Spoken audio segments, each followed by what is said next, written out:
तर छगन भुजबळांच्या अटकेनंतर धुळ्यामध्ये आनंदोत्सव साजरा करण्यात आला। शहरामधल्या भाजप आमदार अनिल गोटे यांच्या समर्थकांनी हा आनंदोत्सव साजरा करत जल्लोष केला। ढोल ताशांच्या तालावर थिरकत आमदार गोटे समर्थकांनी रात्री शहराच्या विविध भागामध्ये मोटरसायकल रॅली काढत भुजबळांच्या अटकेचा आनंदोत्सव साजरा केला।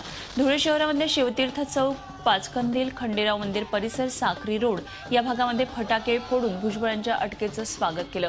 भविष्यामध्ये अजित पवार आणि त्यापाठोपाठ धुळे शहरातील नेतेही जेलची हवा खातील असा विश्वास गोटे समर्थकांनी यावेळी व्यक्त केला।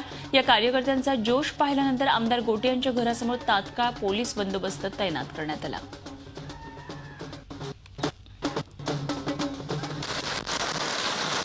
काही वर्षापूर्वी धुळे शहराचे कार्यसम्राट आमदार माननीय श्री अनिल अण्णाजी गोटे यांनी राष्ट्रवादीचं सरकार पालट करण्याचा प्रयत्न केला होता, म्हणून यांना तेलगी प्रकरणात अटकवले होते।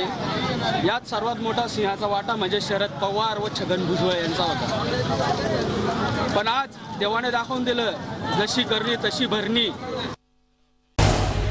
झी 24 तास रहा एक पाऊल पुढे।